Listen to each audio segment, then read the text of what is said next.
ഇരുളിനെ വകഞ്ഞു മാറ്റിക്കൊണ്ടൊരു bike എത്തിയതും അടുത്തേക്ക് വരുംതോറും ഉമ്മറത്തെ CFL ബൾബിന്റെ വെളിച്ചത്തിൽ ബൈക്കിലിരിക്കുന്ന ആളുടെ മുഖം വ്യക്തമായി തുടങ്ങി. ശിവൻ. അറിയാതെ അവരുടെ നാവുകൾ ആ പേരുതിർത്തപ്പോൾ ഒരു നിമിഷം അമ്മയിലും പരിഭ്രാന്തി നിറഞ്ഞിരുന്നു. ഈ ത്രിസന്ധിക്ക് വഴക്കുണ്ടാക്കുവാനുള്ള വരവ് തന്നെയാണെന്ന് തോന്നുന്നത്. ശ്രുതിയുടെ മുഖത്തേക്ക് നോക്കി അജിത പറഞ്ഞു. അവൾക്ക് തല പെരുക്കുന്നത് പോലെ തോന്നി. ശരീരത്തിന്റെ തളർച്ചയും ഒപ്പം അവൻ്റെ വരവ് കൂടി കണ്ടപ്പോൾ ഒരു വല്ലായ്മ അവൾക്ക് തോന്നി. അപ്പോഴേക്കും അവൻ്റെ ബൈക്ക് എത്തിക്കഴിഞ്ഞിരുന്നു. ബൈക്കിൽ നിന്നും ഒരു ഗുണ്ടയെപ്പോലെ ഇറങ്ങിയവൻ അവളുടെ മുഖത്തേക്കൊന്ന് നോക്കി. ദുരുദ്ദേശം നിറഞ്ഞ അവൻ്റെ നോട്ടത്തെ അഭിമുഖീകരിക്കാൻ സാധിക്കാതെ അവൾ വെറുപ്പോടെ മുഖം മാറ്റി. ഒന്നും മിണ്ടാതെ അവൻ നേരെ അകത്തേക്കാണ് കയറിയത്. ഒരു നിമിഷം അമ്മയും മകളും ഒരുപോലെ ഭയന്നു. അകത്തെ മുറിയിലേക്ക് കയറി ഹാളിൽ കസേരയിട്ട് അവൻ ഇരുന്നു. കാലിന് മുകളിൽ കാലും കയറ്റിവെച്ച് പോക്കറ്റിൽ നിന്നൊരു പാക്കറ്റ് എടുത്ത് അതിൽ നിന്ന് എന്തോ ഒന്ന് കയ്യിൽ കൂടി ഞെരിച്ച് നാവിൻ്റെ അടിയിലേക്ക് വെച്ച് അവരുടെ മുഖത്തേക്കൊന്ന് നോക്കി. തിരികെയുള്ള യാത്രയിലാണ് ഒരു കൊച്ചുകുട്ടി വഴിവക്കിൽ നിന്ന് ഞാവൽപ്പഴം വിൽക്കുന്നത് സഞ്ജയ് കണ്ടത്. ഒരു നിമിഷം അവൾ പറഞ്ഞ കാര്യങ്ങളൊക്കെ ഓർമ്മ വന്നു. അവൻ വണ്ടി നിർത്തി. ഒരു 12 വയസ്സ് മാത്രം തോന്നുന്ന പെൺകുട്ടിയാണ്. സമയം സന്ധ്യയോടടുത്തു. എത്രത്തോളം ബുദ്ധിമുട്ടുണ്ടായിരുന്നിരിക്കാം അവൾ ഈ സമയത്ത് ഈ ജോലി ചെയ്യുന്നത് എന്ന് അവൻ ഓർത്തു. ഒപ്പം മുത്തശ്ശിയെ പോലെ ഒരാൾ കൂടെയുണ്ട്. ചെറുചിരിയോടെ അവളുടെ കയ്യിൽ നിന്നും 2 കെട്ടു വാങ്ങി. 100 രൂപ എന്ന് അവൾ പറഞ്ഞെങ്കിലും 500ൻ്റെ ഒരു താള് അവൻ നൽകി. ബാക്കി വേണ്ടെന്ന് പറഞ്ഞു. അത്ഭുതമുറ്റിയ ആ കുഞ്ഞു കണ്ണുകൾ അവനെ നോക്കിയപ്പോൾ ഇരു കണ്ണുകളും ചിമ്മിക്കാണിച്ച് അവൻ പാക്കറ്റ് പുറകിലേക്ക് വെക്കാൻ തുടങ്ങിയപ്പോഴാണ് അവിടെ സീറ്റിൽ പിഞ്ചി തുടങ്ങിയ ഒരു ടാൻ നിറത്തിലുള്ള ഒരു ബാഗ് കണ്ടത്. ആ ബാഗ് ആരുടേതാണെന്ന് ഒരുപാട് ചിന്തിക്കേണ്ടി വന്നില്ല അവന്. എന്തൊരു കഷ്ടാണിത്, അവൻ സ്വയം പറഞ്ഞു. പിന്നെ കുറച്ചു നേരം ആലോചിച്ചതിന് ശേഷം നേരെ വണ്ടി തിരിച്ചു. അവൾ ഒരിക്കൽ പറഞ്ഞു തന്ന വഴികളിലൂടെ വീണ്ടും യാത്ര ആരംഭിച്ചു. അവൾ ഇറങ്ങിയ ഇടവഴിയിൽ മുൻപിൽ വണ്ടി നിർത്തിയത് ശേഷം 2 വട്ടം ഒന്ന് ഹോൺ അടിച്ചു നോക്കി. ആരും വരുന്നില്ല എന്ന് മനസ്സിലായപ്പോൾ അവൻ വണ്ടിയിൽ നിന്നിറങ്ങി.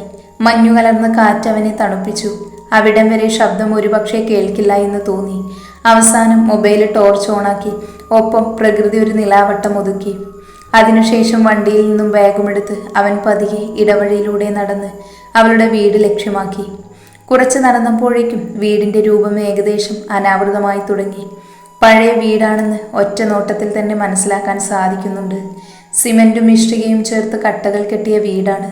തേച്ചിട്ടില്ല. വിശാലമായ മുറ്റമാണ്. വൃക്ഷലതാദികൾ കൊണ്ട് സമ്പന്നമാണ് മുറ്റം. ചാമ്പയും ജാതിയും സർപ്പഗന്ധിയും ഇലഞ്ഞിയും പിച്ചകവും എല്ലാം ആ മുറ്റത്തിന് അലങ്കാരം തീർക്കാൻ അവിടെ ഇടം പിടിച്ചിട്ടുണ്ട്. കുറേ സമയമായിട്ടും ശിവനായി ഇരിക്കുകയാണ്. എഴുന്നേൽക്കാൻ ഉദ്ദേശമില്ല എന്ന് തോന്നിയപ്പോൾ ഭയത്തോടെയാണെങ്കിലും അജിത അകത്തേക്ക് ചെന്നു. ശിവ, എന്താ ഇത്? ഒരു വീടിനുള്ളിൽ ത്രിസന്ധിക്ക് ഇങ്ങനെ ഇരുന്ന എങ്ങനെയാണ്? ഞങ്ങൾക്ക് വിളക്ക് വെക്കണം. സ്ത്രീകൾ മാത്രം താമസിക്കുന്നൊരു വീട്ടിൽ വന്നാൽ ഇങ്ങനെയാണോ കാണിക്കുന്നത്? പുറത്തേക്ക് ഇറങ്ങിക്കേ, അവിടെ നിന്ന് സംസാരിക്കാം. പ്രായമായ ഒരു പെൺകുട്ടിയുള്ള വീടാണ്, അജിത തീർത്തു പറഞ്ഞു. അതെ, ആ ചിന്ത നിങ്ങൾക്ക് വേണം. അവൻ മെല്ലെ കസേരയിൽ നിന്ന് എഴുന്നേറ്റ് അവരുടെ അരികിലേക്ക് വന്നു പറഞ്ഞു. പ്രായമായൊരു പെൺകുട്ടി ഉള്ളത് കൊണ്ടാണ് ഞാൻ ചോദിച്ചതൊക്കെ അകത്ത് കിടക്കുന്ന കിളവിന് എണ്ണിക്കൊടുത്തത്. അല്ലാതെ ഈ പഴക്കം ചെന്ന വീടിന് അതിനു മാത്രം ഒന്നും കിട്ടുമെന്നുള്ളത് കൊണ്ടല്ല. ഈ വീട് എൻ്റെ പേരിൽ ഞാൻ എഴുതി വാങ്ങിയിട്ടുണ്ട്. വെറുതെ ഒന്നുമല്ല ഇതിനകത്ത് കയറി ഞാൻ ഇരിക്കുന്നത്. പലിശയും പലിശയുടെ പലിശയും എല്ലാം കൂടി ചേർത്ത് എനിക്കിപ്പോൾ തരാനുള്ളത് എത്രയാണെന്ന് നിങ്ങൾക്ക് വല്ല നിശ്ചയവും ഉണ്ടോ? അകത്ത് കിടക്കുന്ന കിളവിന് പോലും നിശ്ചയം ഉണ്ടാവില്ല. ഒന്നും വേണ്ട, പലിശയും വേണ്ട, പലിശയുടെ പലിശയും വേണ്ടെന്ന് ഞാൻ പറഞ്ഞില്ലേ. എല്ലാം എഴുതി തള്ളാം. പലവട്ടം നിങ്ങളോട് പറഞ്ഞ കാര്യം വീണ്ടും വീണ്ടും ആവർത്തിക്കാൻ എനിക്ക് ബുദ്ധിമുട്ടുണ്ട്. എങ്കിലും പറയാം, ഇവളെ എനിക്ക് തന്നേക്കൂ. ഞാൻ അവളുടെ കാര്യം മാത്രമല്ല നിങ്ങളുടെ കാര്യവും ഏറ്റു. ഒരു ബുദ്ധിമുട്ടും വരത്തില്ല. ഈ വീട്ടിൽ തന്നെ നിങ്ങൾക്ക് താമസിക്കാം. അവളെ അടിമുടി ഒഴിഞ്ഞവൻ പറഞ്ഞു. അപ്പോൾ നിങ്ങളുടെ ഭാര്യയുടെയും കുട്ടികളുടെയും കാര്യം എന്തു ചെയ്യും? അല്പം ദേഷ്യത്തോടെയാണ് ശ്രുതി ചോദിച്ചത്. ക്ഷീണാവസ്ഥയിലാണെങ്കിലും അവളുടെ ശബ്ദം കുറച്ചുയർന്നിരുന്നു. നല്ല പൂതിയാണല്ലോടി. നിന്നെ ഞാൻ എൻ്റെ ഭാര്യയാക്കി വാഴിക്കാമെന്നൊന്നും പറഞ്ഞതല്ല. ഭാര്യയെ പോലെ മീശൊന്ന് പിടിച്ചവൻ പറഞ്ഞു. അതിന് വലിയ മോഡിഫിക്കേഷൻ ഒന്നും വേണ്ട. വെപ്പാട്ടി എന്ന് പറഞ്ഞാൽ മതി. ശ്രുതിക്ക് വേദനയും ദേഷ്യവും ഒരുപോലെ വന്നു. അതെടി, പച്ച മലയാളത്തിൽ പറഞ്ഞ അങ്ങനെ തന്നെ. ഇന്നത്തെ കാലത്ത് കുറച്ച് അഡ്ജസ്റ്റ്മെൻ്റ് ഒക്കെ ചെയ്താലേ മുന്നോട്ട് ജീവിക്കാൻ പറ്റൂ. നിനക്ക് പറ്റുമെങ്കിൽ മതി. ഇല്ലെങ്കിൽ എൻ്റെ ക്യാഷ് തന്നിട്ട് ഞാൻ പോയേക്കാം. പിന്നെ ശല്യപ്പെടുത്താൻ ഞാൻ വരില്ല. തരും. ഇന്നല്ലെങ്കിൽ നാളെ നിങ്ങളുടെ ക്യാഷ് മുഴുവനായിട്ടും തരും. പലിശയും കൂട്ടുപലിശയും പിന്നെ കുറേ കള്ളപ്പലിശ താൻ എഴുതിയിട്ടുണ്ടല്ലോ, അതും തരും. മാനം വിൽക്കാതെ തന്നെ തരും. അവൾക്ക് വാക്കുകൾ ഇടറി തുടങ്ങി. അതിനെനിക്ക് നല്ലൊരു ജോലി കിട്ടിയാൽ മാത്രം മതി. തികട്ടി വന്ന കണ്ണുനീരിനെ വിഴുങ്ങി അവൾ പറഞ്ഞു. ഇങ്ങനെ തരുമെന്ന് പറഞ്ഞിട്ട് കാര്യമില്ല. കഴിഞ്ഞ 2-3 കൊല്ലമായിട്ട് ഞാനത് കേട്ടുകൊണ്ടിരിക്കുന്നത്. എന്ന് തരും, എപ്പോൾ തരും എന്ന് കൃത്യമായിട്ട് പറയണം. ഇല്ലെങ്കിൽ ഇവിടെ കയറി താമസിക്കാൻ തയ്യാറായിട്ടാണ് ഞാൻ വന്നിരിക്കുന്നത്. ഇന്ന് ഞാൻ ഇവിടെ ഹാളിലാണ് ഇരുന്നത്. നാളെ ഞാൻ അകത്തേക്ക് കയറും. പിന്നെ കിടപ്പുമുറിയിലായിരിക്കും, ഒപ്പം നീയും.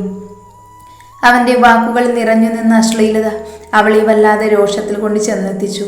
പക്ഷേ പ്രതികരിക്കാൻ കഴിയില്ലല്ലോ. അതുകൊണ്ട് തന്നെ കണ്ണുനീർ കണ്ണിൽ നിന്നും വന്നു തുടങ്ങി. അമ്മയുടെ കണ്ണുകൾ നിറഞ്ഞൊഴുകി. ഒരമ്മ ഒരിക്കലും കേൾക്കാൻ പാടില്ലാത്തതാണ്. തനിക്ക് മുന്നിൽ വെച്ചാണ് മകളുടെ മാനത്തെക്കുറിച്ച് പറയുന്നത്. മുഖമടച്ചൊരാട്ട് കൊടുക്കേണ്ടവളാണ് താന്. പക്ഷെ ഇന്ന് രാത്രി അവൻ ഇറങ്ങി പോകാൻ പറഞ്ഞ തന്നെ പോലൊരവസ്ഥ ഒരമ്മയ്ക്കും വരരുത്. അവർ വേദനയോടെ ഓർത്തു. അവസാനമായിട്ടൊരു 3 മാസം കൂടി ഞാൻ തരും. അതിനുള്ളിൽ കുറച്ചു പണമെങ്കിലും കയ്യിലില്ലെങ്കിൽ ഇനി ഞാൻ പറഞ്ഞതുപോലെയായിരിക്കും നടക്കാൻ പോകുന്നത്. തള്ളയും മോളും അത് മനസ്സിൽ വെച്ചാൽ കൊള്ളാം. മറുപടിക്ക് കാക്കാതെ അകത്തുനിന്ന് ശിവൻ പുറത്തേക്കിറങ്ങുന്നത് കേട്ടപ്പോൾ തന്നെ ഉമ്മറത്തു നിന്ന് സഞ്ജയ് അവന് കാണാത്ത രീതിയിൽ അപ്പുറത്തേക്ക് മാറിയിരുന്നു. ആരോ ഉച്ചത്തിൽ സംസാരിക്കുന്നത് കേട്ടാണ് ഉമ്മറത്തേക്ക് കയറി നിന്നത്. അപ്പോഴാണ് കേൾക്കാൻ പാടില്ലാത്ത ഇത്രയും സംസാരങ്ങൾ കേൾക്കേണ്ടി വന്നത്. ഒരു നിമിഷം ശ്രുതിയുടെ അവസ്ഥയോർത്ത് ഒരു വേദന തോന്നിയിരുന്നു. പെട്ടെന്ന് തന്നെ അവൻ തൻ്റെ പോക്കറ്റിൽ നിന്ന് അല്പം ചെയ്ത നോട്ടുകൾ അവളുടെ ബാഗിൽ തന്നെ വെച്ചു. ശിവന്റെ വണ്ടി സ്റ്റാർട്ടായി പോയ ശബ്ദം കേട്ടതിനു ശേഷം അവൻ അവിടെ നിന്നും ചലിക്കാൻ സാധിച്ചില്ല. അകത്ത് 2 നിസ്സഹാരായ സ്ത്രീകളുടെ വിങ്ങലുകളും കണ്ണീരും മാത്രം അവനെ വരവേറ്റു. കുറച്ചു സമയം അവിടെ നിന്ന് തന്നെ ശ്വാസം യഥാർത്ഥത്തിൽ രീതിയിലാണെന്ന് ഉറപ്പുവരുത്തിയതിനു ശേഷമാണ് സഞ്ജയ് അവിടെ നിന്നും വീണ്ടും ഉമ്മറത്തേക്ക് നടന്നത്. ഉമ്മറത്തെ സിമന്റ് തിണ്ണയിൽ തന്നെ ഇരുന്ന് ശ്രുതി ഒരു നിമിഷം ഉമ്മറത്തേക്ക് കടന്നു വരുന്ന അതിഥിയെ കണ്ട് പെട്ടെന്ന് ചാടി എഴുന്നേറ്റുകൊണ്ട് കണ്ണുകൾ തുടച്ചു. തൻ്റെ ബാഗും കയ്യിൽ പിടിച്ച് കടന്നു വരുന്നവനെ കണ്ടപ്പോൾ അവൻ്റെ ആഗമനോദ്ദേശം അവൾക്ക് മനസ്സിലായിരുന്നു. ഒരു പുഞ്ചിരി വരുത്താൻ ശ്രമിച്ചുകൊണ്ട് അവൾ മുറ്റത്തേക്കിറങ്ങി. താനിത് വണ്ടിയിൽ വെച്ച് മറന്നുപോയി, അത് തരാൻ വേണ്ടി കൊണ്ടുവന്നതാ. അവൻ അവളുടെ മുഖത്തേക്ക് നോക്കി. ഇപ്പോഴാണ് വന്നത് എന്ന അർത്ഥത്തിൽ പറഞ്ഞു. ഞാൻ പെട്ടെന്ന് മറന്നു, ഒരു ബുദ്ധിമുട്ടായി അല്ലേ? ഏയ് കുഴപ്പമില്ല, ഗൗരവം വിടാതെ അവൻ പറഞ്ഞു. അപ്പോഴാണ് പുറത്തേക്ക് അജിത ഇറങ്ങി വന്നത്. മനസ്സിലാവാതെ അവനെയും അവളെയും മാറി മാറി അജിത നോക്കി. അമ്മേ, ഞാനിന്ന് പോയത് ഈ സാറിൻ്റെ കമ്പനിയിലാണ്. പിന്നെ അവിടെ മിന്നൽ പണിമുടക്കായതുകൊണ്ട് താമസിച്ചാണ് പോയത്. ബസ്സൊന്നും ഉണ്ടായിരുന്നില്ല, സാറാണ് കൊണ്ടാക്കിയത്. എൻ്റെ ബാഗ് സാറിൻ്റെ കാറിൽ വെച്ച് മറന്നു, അതുകൊണ്ട് വന്നതാ. അജിതയുടെ മുഖത്തേക്ക് നോക്കി അവൾ പറഞ്ഞപ്പോൾ ഒരു വിഷാദ പുഞ്ചിരി വിരിഞ്ഞ് നന്ദി സൂചകമായി. വലിയ ഉപകാരം സാറേ. വണ്ടിയില്ലാതെ അവിടെ ഒറ്റപ്പെട്ടു പോയെങ്കിൽ ഇപ്പോഴത്തെ കാലമല്ലേ, സാറിനെ പോലെയുള്ളവരെ ഇപ്പോൾ ഒന്ന് കാണാൻ പോലും കിട്ടില്ല. ചെറിയൊരു പുഞ്ചിരിയായിരുന്നു മറുപടിയായി സഞ്ജു നൽകിയത്. എങ്കിൽ വരട്ടെ, കയറുകയാണെങ്കിൽ ഒരു കാപ്പി കുടിച്ചിട്ട് പോകാം, ശ്രുതി പറഞ്ഞു. വേണ്ട, ഇപ്പോൾ തന്നെ ഒരുപാട് ലേറ്റായി, ഞാൻ വരട്ടെ. 2 പേരോട് മുഖത്തേക്ക് നോക്കി പറഞ്ഞ് പുറത്തേക്ക് നടക്കുമ്പോഴും കുറച്ചു മുൻപ് നടന്ന സംഭവങ്ങളായിരുന്നു അവൻ്റെ മനസ്സിൽ. സിനിമയിൽ മാത്രമാണ് ഇത്തരം രംഗങ്ങൾ കണ്ടിട്ടുള്ളത്. ജീവിതത്തിൽ ആദ്യമായാണ് ഇത്തരത്തിലൊരു സംഭവത്തിന് സാക്ഷ്യം വഹിക്കേണ്ടി വരുന്നത്. ഇത്തരം ബുദ്ധിമുട്ടുകൾ അനുഭവിക്കുന്നവർ ഉണ്ടല്ലോ എന്ന ചിന്ത അവൻ്റെ മനസ്സിനെ അസ്വസ്ഥമാക്കി തുടങ്ങിയിരുന്നു. അവളുടെ അവസ്ഥ ഏറെക്കുറെ അവന് മനസ്സിലാക്കാൻ സാധിച്ചിരുന്നു. ജോലിക്ക് വേണ്ടി തൻ്റെ മുൻപിൽ വന്ന നിസ്സഹായായ പെൺകുട്ടിയുടെ അവസ്ഥ അവനെ വല്ലാതെ നൊമ്പരത്തിലാഴ്ത്തിയിരുന്നു. അവളുടെ സർട്ടിഫിക്കറ്റുകൾ പോലും താനൊന്ന് വാങ്ങി പരിശോധിച്ചില്ല. അത്രയെങ്കിലും താൻ അവൾക്ക് വേണ്ടി ചെയ്യുമായിരുന്നു. അവളെ അപമാനിച്ചതിന് പോലെയാണ് അവന് തോന്നിയത്. കുറ്റബോധം അവനെ കാർന്നു തിന്നാൻ തുടങ്ങി. എങ്ങനെയൊക്കെയോ വണ്ടി ഓടിച്ചാണ് വീട്ടിലെത്തിയതും ഉമ്മറത്ത് തന്നെ ഉണ്ടായിരുന്നു മല്ലിക. നീ എന്താ സഞ്ജു ഇത്രയും താമസിച്ചത്? ഓഫീസിൽ വിളിച്ചപ്പോൾ നീ നേരത്തെ ഇറങ്ങിയതാണെന്ന് പറഞ്ഞു. പിന്നെ ഇന്ന് മീറ്റിങ്ങിന് പോകില്ലെന്ന് പറഞ്ഞു. ഞാൻ വിചാരിച്ചു നീ ഇന്ന് പെട്ടിയൊക്കെ അടുക്കി വെക്കണമെന്ന് പറഞ്ഞിട്ട് എവിടെ പോയി എന്ന്. എന്ത് പറയാനാ അമ്മേ, ഇന്നൊരു വല്ലാത്ത ദിവസമായിരുന്നു. ഒട്ടും കൊള്ളാത്ത ദിവസം എന്ന് പറയാം. കുറച്ച് സംഭവങ്ങളൊക്കെ നടന്നു. ഒക്കെ ഞാൻ ഡീറ്റെയിൽ ആയിട്ട് അമ്മയോട് പറയാം. ആദ്യം ഒന്ന് കുളിക്കട്ടെ. നിനക്ക് ചായ വേണോ? ഒരു ഗ്രീൻ ടീ ആവാം. അത്രയും പറഞ്ഞവൻ മുറിയിലേക്ക് പോയിരുന്നു. മുറിയിലേക്ക് ചെന്നതും അന്നേ ദിവസത്തെ ക്ഷീണം വല്ലാതെ അലട്ടി. പെട്ടെന്ന് തന്നെ ബാത്റൂമിലേക്ക് കയറി. ഇറങ്ങിയപ്പോഴേക്കും ഇന്ന് നടന്ന സംഭവങ്ങളെല്ലാം ഒരു കൊച്ചുകുട്ടി എന്നതുപോലെ മല്ലികയുടെ മടിയിൽ കിടന്നവൻ പറഞ്ഞു കേൾപ്പിച്ചു. അവളുടെ അവസ്ഥയും വിഷമങ്ങളും മല്ലികയെ വേദനയിലാഴ്ത്തി. കഷ്ടമായി പോയല്ലോ സഞ്ജു, ഒരു ജോലി നിനക്ക് കൊടുക്കായിരുന്നില്ലേ? നമുക്ക് എത്രയോ ബ്രാഞ്ചുകളുണ്ട്. അവിടെ എവിടെയെങ്കിലും നീ വിചാരിച്ച ആ കുട്ടിക്കൊരു ജോലി കൊടുക്കാൻ പറ്റില്ലേ? ഇത്രത്തോളം ബുദ്ധിമുട്ട് അനുഭവിക്കുന്ന ആളുകളെ വേണ്ടി സഞ്ജു നമ്മൾ രക്ഷപ്പെടുത്താൻ. മല്ലിക മകനെ കുറ്റപ്പെടുത്തി. എനിക്കറിയില്ലായിരുന്നു അമ്മേ ഇത്രയും പ്രശ്നങ്ങളുണ്ടെന്ന്. പിന്നെ വീട്ടിലേക്ക് ചെന്നപ്പോൾ ജോലിയുടെ കാര്യം പറയാൻ പറ്റിയ ഒരു മാനസികാവസ്ഥ ആയിരുന്നില്ല. ഇനി ഒരിക്കൽ കൂടി വരുവോ മറ്റോ ആണെങ്കിൽ എന്തെങ്കിലും ചെയ്യാം. കഷ്ടമുണ്ട്. സ്വന്തം മാനം കാത്തു സൂക്ഷിക്കാൻ വേണ്ടി ഒരു പെൺകുട്ടി ജോലിക്ക് ഇറങ്ങിയിരിക്കുക. അത് വലിയ കഷ്ടമാണ് മോനെ. അത് നിനക്ക് പറഞ്ഞാൽ മനസ്സിലാവില്ല, മല്ലിക പറഞ്ഞു. എനിക്കല്ലെങ്കിലും ഒന്നും മനസ്സിലാകില്ലല്ലോ. എന്നെ ആരും മനസ്സിലാക്കിയിട്ടില്ല. അവനത് പറഞ്ഞപ്പോൾ മല്ലികയുടെ ഹൃദയത്തിലൊരു വേദന നിഴലിച്ചിരുന്നു. മകൻ എന്താണോ ഉദ്ദേശിച്ചതെന്ന് മല്ലികയ്ക്ക് മനസ്സിലാക്കാൻ കഴിയുമായിരുന്നു. അകത്തേക്ക് പോയി തൻ്റെ തിരക്കുകളിലേക്ക് ഒഴുകിയിടും മുൻപ് തന്നെ കുറച്ച് നേരം സ്വയം ഒന്ന് ഓർത്തു സഞ്ജു. വിമുഖമായ തൻ്റെ വീണ എന്ന് ഇനിയും എന്തെങ്കിലും ശ്രുതി ചേരുമോ? എവിടെയെങ്കിലും തനിക്കായി ഒരു വസന്തം ഒരുക്കിയിടുമോ കാലം?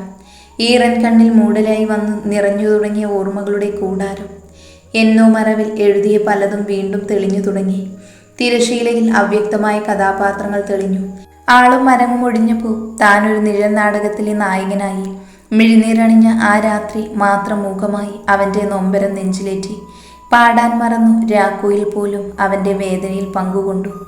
അടുക്കളയിൽ നിന്ന് ജോലി ചെയ്യുകയാണെങ്കിലും വല്ലാത്ത വേദനയിലായിരുന്നു അജിതയും. സ്വന്തം മക്കൾക്ക് ഇങ്ങനെയൊരു അവസ്ഥയാണല്ലോ വന്നത് എന്ന ഭയമായിരുന്നു അവരെ അലട്ടിയത്. ഇനി ഒരിക്കൽ കൂടി അവനിവിടെ വന്ന് അവൻ പറഞ്ഞതുപോലെ വല്ലതും ചെയ്യുകയാണെങ്കിൽ കൂട്ടമരണമല്ലാതെ മറ്റൊന്നും തങ്ങളുടെ മുൻപിലില്ലെന്ന് അവർ ചിന്തിക്കുകയായിരുന്നു. കുളി കഴിഞ്ഞ് അടുക്കളയിലേക്ക് എത്തിയ ശ്രുതി കാണുന്നത് വേദനയോടെ നിൽക്കുന്ന അമ്മയെയാണ്. അമ്മയുടെ സംഘത്തിന് കാരണം എന്താണെന്ന് ഉറപ്പുണ്ടായിരുന്നു. തൻ്റെ ഉള്ളിലെ വേദന മാറ്റിവെച്ച് അവൾ അമ്മയോട് സംസാരിച്ചു. ഹലോ, എന്താ ഇങ്ങനെ തന്നെ നിൽക്കണേ? എത്ര നേരം കൊണ്ട് പറയുന്നു എനിക്ക് വിശക്കുന്നു, വല്ലതും കഴിക്കാൻ തരാൻ. ഓർമ്മകളിൽ നിന്ന് ഞെട്ടി അവളെ നോക്കി അജിത. വൈകിട്ട് ഓട്ടട ഉണ്ടാക്കിയിരുന്നു, അത് തരട്ടെ? അല്ലെങ്കിൽ ഇപ്പോൾ തന്നെ ചോറ് തരാം. പയറ് തോരനൊന്ന് വെന്ത് കിട്ടിയാൽ മതി. കുറച്ച് നേരം ഇരിക്ക്. വേണ്ട, ഓട്ടട മതി. കുറച്ച് കടുങ്കാപ്പി ഇട്, അതാണ് അതിൻ്റെ ഒരു രുചി. അതും പറഞ്ഞ് അവൾ പാത്രത്തിൽ നിന്ന് മടയും എടുത്ത് ഉമ്മറത്തേക്ക് പോയിരുന്നു. ദുഃഖങ്ങൾ മറക്കാനുള്ളതാണ് അവളുടെ ഊർജമെന്ന് നന്നായി തന്നെ അജിതയ്ക്ക് അറിയാമായിരുന്നു. ഒന്നും മിണ്ടാതെ അജിത അല്പം കാപ്പിയിടാനുള്ള തിരക്കിലായി. ബാഗിലിരിക്കുന്ന തൻ്റെ സർട്ടിഫിക്കറ്റുകളെ കുറിച്ച് ആ നിമിഷമാണ് അവൾ ഓർത്തത്. പ്ലേറ്റ് ഉമ്മറത്ത് വെച്ച് അവൾ ബാഗിനുള്ളിൽ നിന്നും സർട്ടിഫിക്കറ്റുകൾ ഭദ്രമായി അലമാരയിലേക്ക് വെക്കുവാൻ അകത്തേക്ക് ഓടി. കൊണ്ടുവന്ന ബാഗ് തുറന്നപ്പോൾ ആദ്യം ബാഗിൽ നിന്നും പുറത്തേക്ക് വന്നത് 2000-ൻ്റെ കുറച്ച് നോട്ടുകളായിരുന്നു. ഒരു നിമിഷം അവൾ ഒന്ന് പതറിപ്പോയി. ഈ ക്യാഷ് എങ്ങനെ ബാഗിൽ വന്നു എന്ന് ചിന്തിച്ചു. ഒരുപാട് സമയമൊന്നും അവൾക്കത് ചിന്തിക്കേണ്ടി വന്നില്ല. അവൻ നൽകിയതായിരിക്കുമെന്ന് അവൾക്ക് തോന്നി. തൻ്റെ ബുദ്ധിമുട്ടുകളും പ്രയാസങ്ങളും കണ്ട് നൽകിയതായിരിക്കും. അവൾക്കെന്തോ അഭിമാനക്ഷതം പോലെ തോന്നി. ഭിക്ഷ വാങ്ങുന്നത് പോലെ വല്ലാത്ത ദേഷ്യവും സങ്കടവുമാണ് അവൾക്ക് തോന്നിയത്. താൻ വല്ലാതെ കൊച്ചാവുന്നത് പോലെ. അയാളുടെ കമ്പനിയിലേക്ക് താൻ ചേർന്നത് ഒരു ജോലിക്ക് വേണ്ടിയാണ്, അല്ലാതെ ഭിക്ഷ വാങ്ങാനല്ല. അവൾക്ക് വല്ലാത്ത ദേഷ്യം തോന്നി. എങ്ങനെയെങ്കിലും ഒന്ന് രാവ് പുലരണമെന്നേ ഉണ്ടായിരുന്നുള്ളൂ അവൾക്ക്. അവൻ്റെ മുഖത്തേക്ക് കൊണ്ട് ഈ പണം എറിഞ്ഞു കൊടുക്കണം. പണത്തിന് മുകളിലാണ് ആത്മാഭിമാനം എന്ന് പറയണം. അങ്ങനെയൊരു ചിന്തയിലായിരുന്നു ശ്രുതി. അജിത വിളിച്ചപ്പോഴാണ് അവൾക്ക് ബോധമുണ്ടായത്. പെട്ടെന്ന് പണം ബാഗിലേക്ക് തന്നെ വെച്ചതിനു ശേഷം അവർ പുറത്തേക്ക് പോയി. കാപ്പിയും അടയും കഴിച്ചു. പിറ്റേന്ന് കൂടി അവധിയെടുക്കുന്ന കാര്യം അവർക്ക് ചിന്തിക്കാൻ പറ്റുന്നതായിരുന്നില്ല. എങ്കിലും ഉച്ചയ്ക്ക് കമ്പനിയിൽ എത്തുമെന്ന് വിളിച്ചു അറിയിച്ചതിനു ശേഷം അവൾ വീണ്ടും ഓഫീസിലേക്കുള്ള ബസ്സിൽ തന്നെയാണ് കയറിയത്. ഓഫീസിലേക്ക് കയറി വരുമ്പോൾ ഇത്തവണ അവൾക്ക് കാലുകൾ വിറച്ചിരുന്നില്ല. ആത്മാഭിമാനം വ്രണപ്പെടുത്തിയവനോടുള്ള ദേഷ്യം മാത്രമായിരുന്നു ആ നിമിഷം അവളുടെ മനസ്സിലുണ്ടായിരുന്നത്. പടിക്കെട്ടുകൾ ഓരോന്ന് കയറി റിസപ്ഷന് മുന്നിലെത്തിയപ്പോൾ വീണ്ടും ശരീരത്തിലേക്ക് വിറയൽ പൂർവാധികം ശക്തിയോടെ എത്തുന്നത് അവൾ അറിഞ്ഞു. റിസപ്ഷനിൽ ഇരുന്ന പെൺകുട്ടി വളരെ പെട്ടെന്ന് തന്നെ അവളെ തിരിച്ചറിഞ്ഞു. എങ്കിലും ധൈര്യം വീണ്ടെടുത്ത് അവൾ ആ പെൺകുട്ടിയെ അരികിലേക്ക് ചെന്നു. സാറുണ്ടോ? ആ ഉണ്ട്. അപ്പോയിൻമെൻ്റ് എടുത്തിട്ടില്ല, പക്ഷേ കണ്ടേ പറ്റൂ. ഇന്നലെ വന്ന ശ്രുതി എന്ന് പറഞ്ഞാൽ മതി. ധൈര്യത്തോടെയുള്ള അവളുടെ സംസാരം കേട്ട് പെട്ടെന്ന് തന്നെ പെൺകുട്ടി ഫോണെടുത്ത് അവനെ വിളിച്ചു. ഇന്നലെ വന്ന ആള് തന്നെയാണ് എന്ന് പറഞ്ഞപ്പോൾ കയറ്റിവിടാനുള്ള അനുമതിയായിരുന്നു സഞ്ജയ് നൽകിയത്. അകത്തേക്ക് ചെന്നോളൂ, സാറ് ചെല്ലാൻ പറഞ്ഞു. പെട്ടെന്ന് ഒരു അമ്പരപ്പ് തോന്നിയെങ്കിലും ധൈര്യപൂർവ്വം അവൾ ക്യാബിനിലേക്ക് നടന്നു.